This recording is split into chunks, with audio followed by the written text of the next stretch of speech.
Bismillah, alhamdulillah, wassalatu wassalamu ala rasulillah, nabiyina Muhammad ibn Abdullah wa ala alihi wa sahbihi wa man wala, amma ba'd. Faslun fi adabi ma ba'da tulu'i syamsi ila zawal. Ini suatu fasal pada menyatakan adab yang dikerjakan kemudian daripada terbit matahari hingga gelincir matahari. Ini panduan Hidayatus Salikin. Nama kitab kita ni Hidayatus Salikin, maknanya panduan ataupun petunjuk, pedoman kepada orang-orang yang nak berjalan menuju kepada Allah SWT. Orang yang nak berjalan tak memikir hak Allah, tak apalah dia ikut dia punya trik. Tapi kita ada trik kita, macam mana kita nak buat. Maka apabila terbit matahari sekira-kira segala, tanda situ sekira-kira segala tu maksudnya, kalau di negara kita ini, dalam takwim kita tu tanda dah, iaitulah setengah jam selepas naik matahari. Mana naik matahari setengah jam, tengok kalender tu dia tulis berapa minit lepas naik matahari, setengah jam lepas naik matahari, itu dia panggil sekira-kira segala. Jadi segala tu nak panjang banyak mana, lebih kurang adalah setengah jam lepas naik matahari. Maka hendaklah engkau sembahyang 2 rakaat. Dinamai akan dia sembahyang sunat isyraq. Sunat isyraq ni kita telah bahas panjang dah dalam syarah kita kepada Muniyatul Musalli dulu. Jadi sunat isyraq ni, sebahagian ulama kata sunat isyraq, sebahagian lain kata sunat isyraq itu maknanya permulaan kepada sunat duha. Jadi kalau orang timbul isyraq atau duha, jawabnya dua-dua tu boleh pakai. Kalau sunat isyraq pun ada, sebagaimana cerita Abdullah bin Abbas radhiyallahu taala anhuma, dia kata aku cari-cari jumpa dalam ayat. Jadi kalau kita kata sunat duha pun boleh. Jadi boleh pakai dua-dua, tidak menjadi persoalan dari segi nama. Yang pentingnya masa tu masa duha. Jadi kenapa kita kena semaya 2 rakaat ni? Kerana sabda Nabi sallallahu alaihi wasallam, man sallal fajra fi jama'atin thumma qa'ada yadhkurullaha ta'ala ila tulu'i syamsi thumma salla rak'ataini kanat lahu ka ajri hajjatin wa umratin tammatin. Bubari mana boleh. Hadis ni riwayat At-Tirmizi. Ini adalah riwayat berbeza dari segi lafaz dia tu. Yang pentingnya hadis ni hadis sahih. Hadis ni segi sanadnya sahih. Maknanya, artinya, barang siapa sembahyang subuh serta jamaah, syaratnya nak sembahyang subuh berjamaah. Kemudian maka duduk ia mengucap zikir akan Allah Subhanahu Wa Taala. Duduk berzikir. Kita dengar orang kuliah, kita baca Quran, baca azkarus sabah wal masa wa azkarus sabah al-ma'surah yang kita panggil. Dan kita dengar kuliah apa saja, dia mesti duduk dalam majlis itu, majlis zikir. Hingga datang kepada terbit matahari. Duduk dalam majlis lepas main subuh jangan keluar sehingga terbit matahari. Kemudian maka sembahyang ia 2 rakaat adalah dianugerahi pahalanya. Terbit matahari itu bukan terbit matahari selalu sembahyang, tak boleh lagi. Kerana dalam hadis Nabi kita larang tu, sehingga naik betul-betul naik, sekadar segala dia panggil. Bila kita duduk ini naik matahari dah segala, masuk waktu isyraq atau duha saat ni, sembahyang 2 rakaat nascaya adalah dianugerahi, mana diberikan pahalanya baginya seperti pahala haji dan umrah dengan sempurnanya. Besar ke tak besar kelebihan? Dapat pahala haji dan umrah yang sempurna. 3 kali Nabi bulat. Tamah. Yang sempurna maknanya. Bukan senang nak dapat haji umrah yang sempurna. Gamak main-main. Kita berjalan sikit, orang terjak kaki nak siku orang. Tak jadi dah. Haji mabrur ni tak boleh menyakit orang, tak boleh buat benda yang tidak baik. Hak ni kita duduk dalam masjid kita ni. Lepas maya subuh berjamaah, jangan keluar sehingga naik matahari. Sekadar segala kita semaya sunat 2 rakaat isyraq atau dia panggil semaya sunat duha, dapat pahala hajjatan tamah. Yang sempurna. Besar tak besar pahala? Dah sibuk lah macam mana? Hak tak sibuk pun dah. Buatlah dulu. Lepas pada tu baru lagi cari kopi ke apa. Ni tidak berebut kita ni dengan benda-benda lain. Waktu nak kerja tu nak macam mana? Itu darurat. Pasal kena pergi kerja cari nafkah. Waktu kita dah duduk sini dah, orang panggil tafarruq dah. memang sepenuh masa nak beribadat kepada Allah SWT. Lagi tu juga lepas maya subuh habis dah. Tak ada nasib orang panggil, tak ada nasib. Dan seyogianya jangan engkau tinggalkan sembahyang subuh serta berjamaah. Sekurang-kurangnya 2 orang imam dan makmum. Mana kalau kampung kita ni tak ada manusia. Tak ada. Kita azan dengan imam dengan makmum. Kena buat juga. Dan makmum jikalau dengan isterinya sekalipun. Kalau tak ada orang lain dah, buat semaya juga berjamaah dengan keluarga kita. Kalau tak ada orang lain. Tapi kalau pergi masjid ada. Kerana menghasilkan pahala berjamaah itu. Dan kemudian daripada sudah engkau sembahyang 2 rakaat sembahyang isyraq itu, lepas semaya tadi, semaya sunat isyraq. Dan kemudian daripada sudah engkau sembahyang 2 rakaat sembahyang isyraq itu, inilah niat sembahyang isyraq. Usalli sunnatal isyraqi rak'ataini lillahi ta'ala, Allahu akbar. Niat dalam hati kita, saja aku sembahyang sunat isyraq 2 rakaat kerana Allah Taala. Saja aku sembahyang sunat isyraq 2 rakaat kerana Allah Taala. Maka baca olehmu kemudian dari Fatihah pada rakaat yang pertama, qul ya ayyuhal kafirun, dan pada rakaat yang kedua kemudian daripada Fatihah, qul huwallahu ahad. Nah, payah. Senang ni. Ingat ni kaifiat semaya sunat isyraq ataupun semaya sunat permulaan Tuhan. Rakaat yang pertama Al-Fatihah dengan qul ya ayyuhal kafirun. Rakaat yang kedua Fatihah dan qul huwallahu ahad. Dan kemudian daripada memberi salam maka membaca olehmu doa ini. Lepas bagi salam baca doa ni. Alhamdulillahilladzi ja'ala al-yawma 'afiyah wa jaa'a bisyamsi min matla'iha.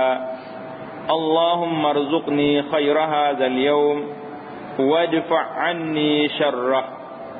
Allahumma nawwir qalbi binuri hidayatika kama nawwartal arda binuri syamsika abadan abada birahmatika ya arhamar rahimin. Boleh baca? Kena ulang lagi. Alhamdulillahilladzi ja'ala al-yawma 'afiyah.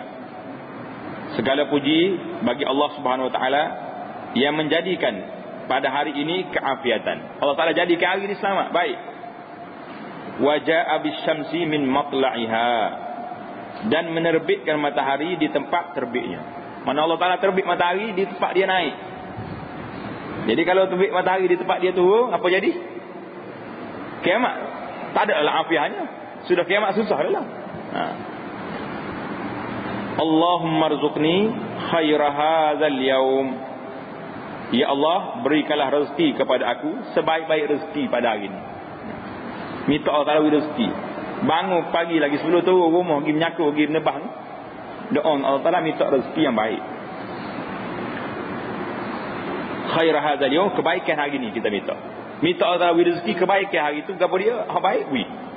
Wadfa' anni syarrahu, dan jauhkanlah aku daripada kejahatan hari ini. Mana-mana hal tak baik dalam hari ini, ada benda-benda yang ditakdir tak baik, minta Allah Taala jauh kita. Allahumma nawwir qalbi. Ya Allah, terangkan hatiku, cahayakan hatiku binuri hidayatika, dengan cahaya petunjukmu. Tak ada cahaya lain, cahaya petunjuk Allah. Kama nawwartal arda binuri syamsika, sebagaimana engkau terangkan bumi ini dengan cahaya mataharimu. Bumi ini cerah dengan matahari, hatiku cerah dengan hidayah Allah. Abadan abada, sepanjang masa yang berkekalan. Birahmatika ya arhamar rahimin, dengan rahmatmu wahai Tuhan yang maha pemurah. Itu kita minta dengan Allah SWT, minta doa. Setelah itu maka sembahyangkan pula akan sunat istikharah 2 rakaat. Jadi kalau kita ada hajat, ada perkara yang perlu kita buat, kita kena semaya sunat, dipanggil sunat istikharah. Semaya sunat istikharah ni kerana apa? Kerana nak minta Allah Taala tunjuk satu benda yang kita nak buat. Nak buat apa saja pun istikharah. Nak beli kereta istikharah, nak buat rumah istikharah, nak kahwin istikharah, apa saja itu. Tanya Allah SWT, minta petunjuk daripada Allah. Itu makna istikharah, makna minta petunjuk, minta panduan daripada Allah Ta'ala nak buat satu benda. Ini di antara sunnah yang kita tak buat. Nak buat apa-apa berasa kena di hati, cukup. Tak payah semaya sunat-sunat lah dia. Tak. Siap benda tu kalau boleh, panggil orang malak ambil. Ini lafaz niatnya, usalli sunnatal istikharah rak'ataini lillahi ta'ala, Allahu akbar. Maknanya sahaja aku semaya sunat istikharah 2 rakaat kerana Allah Ta'ala, niat dalam hati kita, kemudian bertakbir sekali dengan niat tu. Seperti lagi akan datang kaifiatnya. Mana itu akan datang kaifiat. Mana dia tak syarah di sini. Lepas pada ni aku mari cerita ni. Maka jikalau ada bagimu suatu hajat yang tak dapat tiada engkau pergi kepadanya. Kalau ada satu perkara yang kita mesti buat, itu maknanya satu hajat yang mesti kena buat, maka baca olehmu ni, baca ni. Kalau kena hajat ni, baca doa ni. Bismillahirrahmanirrahim. Allahumma kun wijhati fi kulli jihah, wa maqsadi fi kulli qasdin, wa ghayati fi kulli sa'yin, wa malja'i fi kulli shiddatin wa hammin, wa wakili fi kulli amrin, wa tawallani tawalli mahabbatan wa inayatan fi kulli hal. Artinya dengan nama Allah yang Maha Pemurah lagi Maha Penyayang. Allahumma kun wujhati, ya Allah, jadikanlah tujuanku pada segala tempat yang dituju. Wa maqsadi fi kulli qasdin, dan jadikanlah matlamatku pada segala yang diniat. Wa ghayati fi kulli sa'yin, dan kesudahanku pada semua usaha. Wa malja'i fi kulli shiddatin wa hammin, dan tempat perlindunganku dalam semua kesusahan dan kekusutan. Mana semua susah kusut, siapa dia yang lepas kita? Allah. Wa wakili fi kulli amrin, dan wakilku pada segala urusan.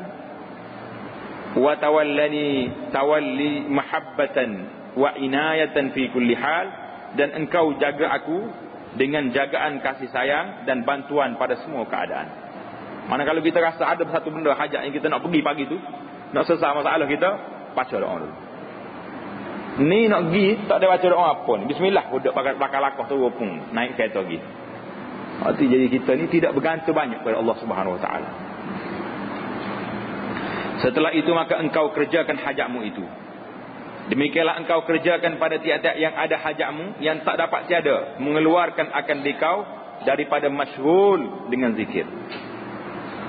Maknanya kalau kita ada apa hajat pun mesti masyghul, mesti penuhkan masa kita dengan zikir. Dan hendaklah engkau niatkan pada pertengahan pekerjaanmu itu berpaling kepada hak Allah Ta'ala daripada pekerjaan itu. Mana semua kerja aku ni hak Allah, kita niat. Maka jikalau tiada bagimu hajat, kalaulah kita selepas maya sunat duha, sunat isyraq ni, tak ada hajat apa-apa, pencen dah kita ni. Nak pergi halih lembu pun tak ada lembu dah. Nak pergi kerja pun tak ada pejabat dah. Duduk saja-saja, tak payah dia baca doa ni apa. Apa yang kita kena buat? Maka hendaklah engkau mengaji Quran, baca Quran, atau zikir, atau mengaji ilmu. Mana belajar ilmu.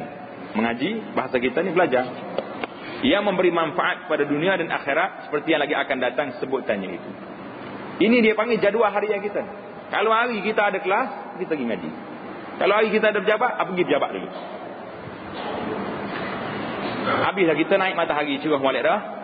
Maka apabila sampai sekira-kira 1/4 hari, mana 1/4 hari ni terus molek dah, pukul 10 lah kamu ya, 10 pagi. Maka hendaklah engkau perbuat sembahyang duha 2 rakaat. Mai sunat duha pula. Jadi syekh kita ni rahimahullah taala dia pisah di antara isyraq dengan duha. Tak apa. Kita mai duha isyraq atau mai duha pula pukul 10. Iaitu sekurang-kurangnya atau 4 rakaat atau 6 rakaat atau 8 rakaat. Paling malah, paling sibuk 2. Ada kelapangan rezeki 4. Ada masa lagi 6. Yang baiknya berapa rakaat mai duha? 8 rakaat. Jangan straight 2. Lepas 2 salam. Lepas 2 rakaat salam. Lepas, jangan kata 8 buat akad baru tu, gitu tak. 2 rakaat.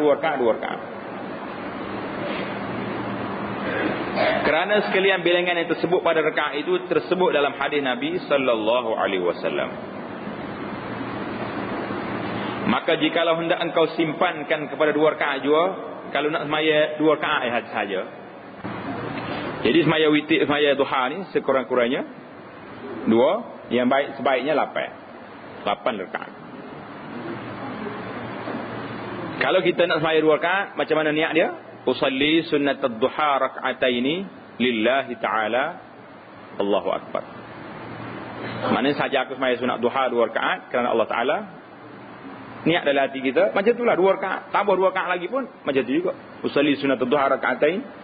Kalau sudah sambung lagi sampai 4 kali. Maka baca olehmu pada rakaat yang pertama, kemudian daripada Fatihah wasyamsi wa duhaha wal qamari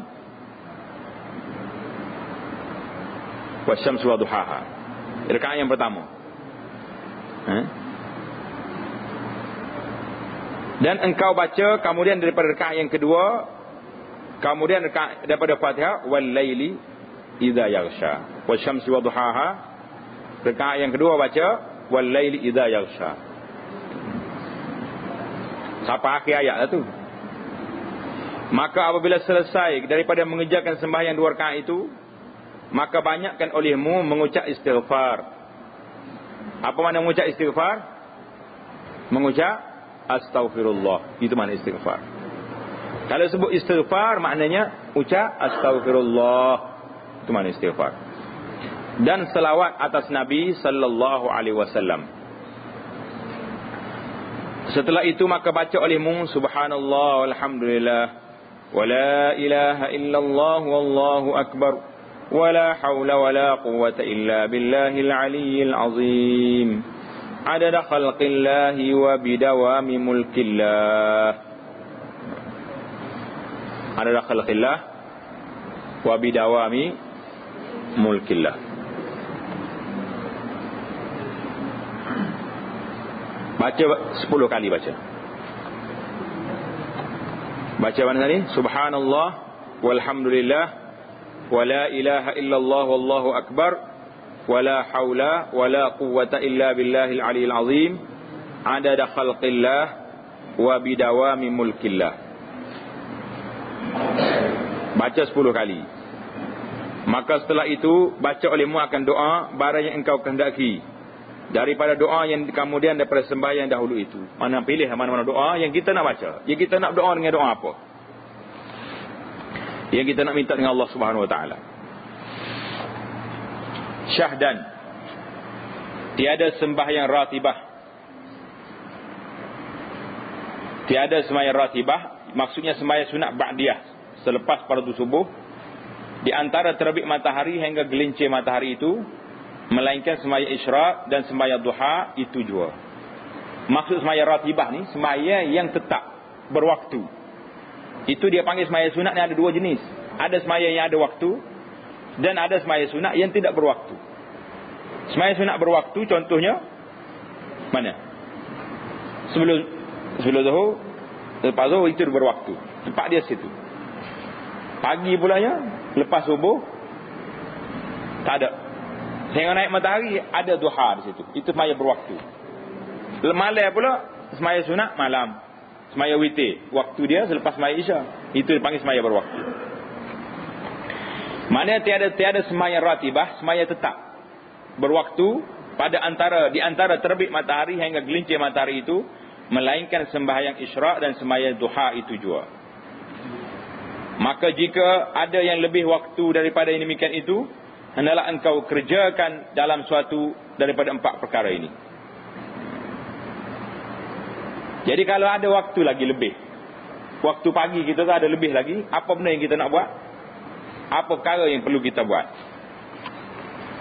Jadi kita kena buat 4 perkara ni. Salah satu daripada 4 perkara ni kena buat untuk nak memenuhkan masa daripada naik matahari sampai ke zuhur.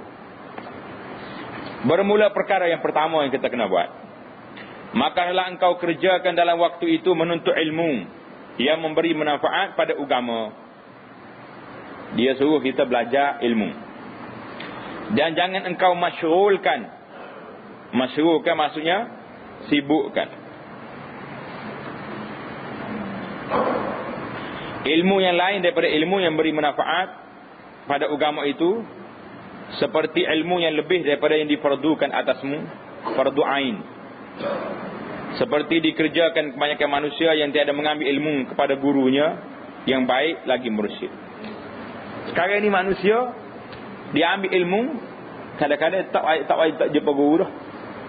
Ataupun ilmu yang kita amal hari ni, ilmu yang kita ambil daripada tok guru kita waktu budak dulu. Waktu ngaji fardu ain dengan tok guru dulu, belajar. Lepas pada tu tak boleh kaji dah, pakai tak boleh kaji dah. Baca hak mana ada depan dia tu, dia buat amal tu. Tak boleh kaji, tak murajaah, tak tanya orang, tak kaji balik, menyebabkan kita beramal dengan satu amalan yang kita tidak tahu, tak ada pembaharuan dalam amalan kita. Sebab kita duk pakai hak kita ngaji zaman budak dulu, siapa ketua.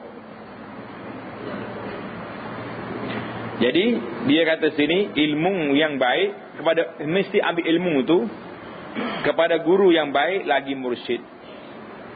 Mursyid ni gak guru yang pembimbing yang betul. Gapo dia makna guru yang mursyid ni? Guru yang mursyid ni iaitu seorang guru yang mengajar orang dan dia beramal dengan ilmu dia. Kalau sekat dia mengajar ya, mengajar suruh baik, mengajar suruh salat, mengajar suruh buat makan minum jaga halal haram, dia sendirinya tengok-tengok keadaan tidak menampakkan benda-benda. Riba pun dia ambil, skin cepat kaya pun masuk, sahab gapo masuk belakang, tak kira halal haram. Jadi orang panggil guru tidak mursyid ni. Hebat setara mana orang pun, mana kehebatan dia tu tidak menunjukkan dia tu seorang yang mursyid. Kerana orang mursyid mana seorang pembimbing yang boleh bawa manusia mendekat ke manusia kepada Allah Subhanahu Wa Taala. Itu mana guru mursyid. Sekarang ni kita nak cari guru mursyid ni payah. Guru hak ngajar ramai. Kalau kita buka pendaftaran nak suruh orang ngajar, nak beri tauliah, beri gaji, ya Allah ramai orang minta. Bahkan kalau salah jabatan agama kata awak ni tua dah, tak ekat dah, kita berhenti lah. Ngamuk nak suruh berhenti. Jadi pasal itulah kita susah. Orang nak ngajar ramai, orang yang nak menjadi ustaz ramai, tapi nak cari yang mursyid, mana yang betul-betul dia royak kita apa yang dia amal, apa yang dia laksanakan dalam hidup dia kepada ilmu yang dia ajar kepada kita. Ini yang kita nak cari susah. Nak cari susah. Kadang-kadang kita hormat pada seorang ustaz, ceramah sedap, ngajar sedap, bila tengok amalan dia kepada Islam lemah lalu. Dengan anak seluar ketaknya, dengan bini aurat tak salah kuananya, dengan dia sendiri pol-pol agama sehat juga. Jadi macam lemah kita. Lemah. Orang ni sedap cakap, tapi dari segi amali Islamnya tak nampak. Ini nak cari dia kata, nak cari guru yang baik lagi mursyid. Guru yang bijak amal, guru yang ngajar sedap amal. Yang mursyid, ini yang perlu kita sangat-sangat sesak sekarang. Sangat miskin kita sendiri. Kita duk mengajar orang ni pun sebanyak mana amalan kita. Ini jadi masalah. Tapi tak mengajar tak boleh. Kena mengajar juga. Kan nak tunggu jadi baik dulu baru nak mengajar. Jadi jawab, ya tak ada orang mengajar. Tanya jemput orang ni saya tak baik, jemput orang ni saya tak baik. Jadi siapa dia mengaku jadi baik? Ya, terpaksa kita kena berusaha jadi baik. Pasal itulah setengah ahli, dia panggil ahli motivasi ni, ahli falsafah pendidikan, dia kata ilmu tu peratus tinggi. Kita boleh ilmu daripada mana? Daripada kita ngajar orang. Ilmu kita ngaji satu, tapi ilmu yang betul-betul mantap yang kita dapat, iaitulah ilmu yang kita ajar kepada orang. Sebab apa? Sebab kita nak ngajar orang, kita baca dulu. Lainlah kalau dia ni ustaz hebat benar, pakai tak baca ke satu. Baca dulu. Yang pertama. Yang kedua, lepas kita baca, kita ajar orang. Kita ajar orang, kita syarah pada orang, kita galak orang buat. Tak okay, tak masuk dalam kepala kita. Aku ni tak okay, tak saya buat. Tak, benda yang kita bagi tahu pada masyarakat. Jadi itu di antara ahli pendidikan kata, sangat tinggi peratusnya ilmu kita dapat daripada apa yang kita ajar kepada orang. Jadi kata itulah, kita kena rajin berusaha mendidik masyarakat. Di saat-saat itu kita sendiri boleh mendapat sedarai daripada apa yang kita ajar. Dia berusaha nak laksana aku ajar kepada orang, kita nak laksana dulu pada orang, dulu pada murid kita dulu. Kata Hujjatul Islam Al-Ghazali rahimahullahu ta'ala, Imam Ghazali kata apa? Bermula ilmu yang memberi manfaat pada agama itu, iaitu barang yang menambah takutmu akan Allah Ta'ala. Kalau nak tahu ilmu kita belajar ni manfaat atau tak manfaat, setelah kita lihat ilmu ini menambahkan ketakwaan kita kepada Allah. Kalau ilmu ni tambah takwa kita kepada Allah, kita tahulah ilmu ni manfaat. Dan yang menambah pula penglihatan hatimu dengan aib dirimu. Itu tanda. Yang pertama, ilmu yang bermanfaat ni, tanda-tanda yang pertama, dia membuatkan kita, membawa kita kepada takut kepada Allah SWT. Itu pertama. Yang kedua, dia menambahkan hati kita ni, menambah pula penglihatan hatimu dengan aib dirimu. Lagi kita belajar, kita tahu kita salah. Ya Allah, aku ni silap. Cakap tak betul dengan Quran, tak betul dengan hadis. Perbuatan muamalat masih lagi berlibat dengan benda yang haram. Makan minum masih lagi. Jadi banyak perkara yang menambahkan, menampakkan ilmu yang kita belajar, yang kita pelajari ini menjadi cermin kepada diri kita untuk nampak kelemahan diri kita, keaiban diri kita, kekurangan diri kita. Jadi kalau kita belajar, kita rasa kita lagi hebat orang lain lagi tak cerdik, ni berat dah lelaki ni. Dan menambahkan pengetahuanmu dengan ibadat kepada Tuhanmu Azza wa Jalla. Itu yang ketiga. Yang ketiga, menambahkan pengetahuanmu dengan ibadat kepada Tuhan. Yang keempat, dan mengurangkan ia akan gemarmu pada dunia. Ilmu belajar, lagi kita belajar ni, mengurangkan kita ni rasa tamak. Terlalu tamak, rakus kepada nak dunia. Dan menambah gemarmu kepada akhirat. Yang kelima, dan membukakan ia akan mata hatimu pada melihat akan segala yang membinasakan akan segala ilmumu. Ilmu kita ni pula, dia kawal kita ni daripada perkara yang membinasakan ilmu. Apa dia perkara yang membinasakan ilmu? Riya, apa lagi? Bangga diri, takbur, banyak benda-benda yang. Hingga engkau peliharakan akan dia dan melihatkan ia akan dikau atas tipu syaitan. Yang keenamnya, ilmu kita tu memperlihatkan, menampakkan kepada kita syaitan ni tipu kita dan perdayanya. Bermula ilmu yang disebutkan oleh Imam Al-Ghazali di dalam Bidayatul Hidayah, nama kitab dia. Kitab kita belajar ni, Bidayatul Hidayah ni disyarah pada tu. Iaitulah ilmu yang memberi manfaat, seperti yang hamba terjemahkan ilmunya itu dalam kitab ini. Jadi Tuan Syekh kata seperti ilmunya adalah kitab dia ni lah. Jadi orang lain kata kitab dia pula. Jadi masing-masing tu cuba nak membawa yang terbaik. Dan demikian lagi dia tersebut ilmu yang beri manfaat itu dalam kitab Ihya Ulumuddin, dalam kitab Mukhtasar Ihya Ulumuddin bagi Imam Al-Ghazali. Dan demikian lagi ilmu yang beri manfaat itu tersebut dalam Minhajul Abidin dan kitab Arba'in fi Usuluddin. Semua ni bagi Imam Al-Ghazali juga. Dan demikian lagi segala ilmu tasawuf, seperti kitab tasawuf yang dikarang oleh Syekh Abdul Wahab Asy-Sya'rani, yaitu yang bernama Madarijus Salikin. Jadi Madarijus Salikin ada satu lagi, nama Ibnul Qayyim, tulis nama kitab sama juga. Dan kitabnya yang bernama Uhudul Muhammadiyah dan Uhudul Masyayikh, dan kitabnya Durar Al-Jawahir, dan kitabnya Yawaqit Al-Jawahir, dan lainnya daripada karyanya. Kenal kau kitab-kitab ni? Kau ni bawa dengan nama sebagiannya. Jadi dia suruhnya ambil kitab ni sebagai panduan. Kitanya nama kitab baru dengar. Itu sebagai cadangan saja, bukan ada kitab ni.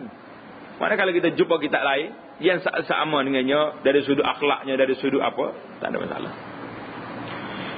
Ilmu tasawuf itu semuanya ilmu beri manfaat pada agamamu dan akhiratmu. Dan demikian lagi segala karangan Syekh Ibnu Athaillah, seperti kitab yang bernama Miftahul Falah, dan kitab yang bernama At-Tanwir fi Isqatit Tadbir, dan kitabnya Hikam, dan yang lainnya. Daripada demikian itu seperti kitab Awariful Ma'arif bagi Syekh Syahrur di, dan seperti Risalah Al-Qushairiyah dan lainnya yang dinamai kitab tasawuf, dan hasil bahawa segala fan itu maknanya segala seni, segala cabang ilmu tasawuf itu semuanya ilmu memberi manfaat pada agama dalam dunia dan akhirat. Jadi kesimpulan kitanya itu nama-nama kitab yang dicadangkan. Jadi naknya kitab tasawuf ni maknanya kitab akhlak yang boleh mendekatkan kita kepada Allah SWT, membersihkan diri kita daripada rasa tamak pada dunia, nak kepada akhirat. Jadi mana-mana kitab yang kita cari, tidak, yang menyampaikan matlamat kita kepada Allah Ta'ala, itulah kitabnya. Dan kata Imam Al-Ghazali rahimahullah ta'ala, wa hadzal fannu minal ilmin nafi' qad jama'nahu fi kitab Ihya' Ulumuddin, fa in kunta min ahlihi fahassilhu wa'mal bihi ثم علمه وادع إليه فمن علم ذلك ثم عمل به ثم دعا إليه فذلك يدعى عظيما في ملكوت السماوات بشهادة عيسى عليه الصلاة والسلام. Jadi kita kata Imam Ghazali rahimahullah ta'ala, dia kata dalam kitab dia ni Widayatul Hidayah, artinya dan fan maknanya ilmu, yakni fan ilmu tasawuf yang tersebut itu dalam Bidayatul Hidayah dan lainnya itu iaitulah setengah daripada ilmu yang memberi manfaat. Sebenarnya telah aku himpunkan akan dia dalam kitab Ihya' Ulumuddin. Jadi Imam Ghazali kata dia pun dah masalah dalam kitab Ihya' Ulumuddin. Maka jikalau ada engkau daripada ahlinya, maka hasilkan olehmu akan dia. Jadi kalau mu ni ahli boleh baca Ihya' Ulumuddin, ambillah ilmu tu dalam kitab Ihya' Ulumuddin. Masalah kita sekarang ni, duk kilik kita Ihya' Ulumuddin, kadang-kadang baca pun tak faham, tak tahulah kuan. Itu jadi masalah. Jadi daripada kita baca buat satu benda yang kita tidak faham, tidak jelas, kita cari kitab-kitab yang munasabah dengan mustawa kita. Munasabah dengan kedudukan kita hari ni. Ilmunya tak ada, asas tak ada, tiba-tiba naik pada kitab Ihya' Ulumuddin, tak ada peringkat tinggi dah tu. Ihya' Ulumuddin ni perlu kepada nak teroka dia ni, banyak ilmu yang kita kena ada. Kita kena faham ilmu akidahnya, kena faham molek. Ilmu hadis kita kena faham molek. Kerana dalam kitab Ihya' Ulumuddin ni Imam Ghazali rahimahullah ta'ala banyak campur hadis-hadis yang dipertikaikan dari sanad dia. Yang ketiga, kita kena faham sendiri istilah-istilah ilmu tasawuf tu. Kalau nak main baca tak tahu martabat itu dipanggil tadhi'ul waqti, habis masa kita. Jadi dia kata kalaulah engkau daripada ahlinya, maka hasilkan olehmu akan dia dan amalkan olehmu dengan dia, kemudian maka ajarkan olehmu akan dia dan seru olehmu akan seorang kepadanya, mengaji akan dia dan mengamalkan akan dia. Ni kita nak ajar orang suruh mengaji, walaupun kita sendiri pun tidak faham dalam masalah ini.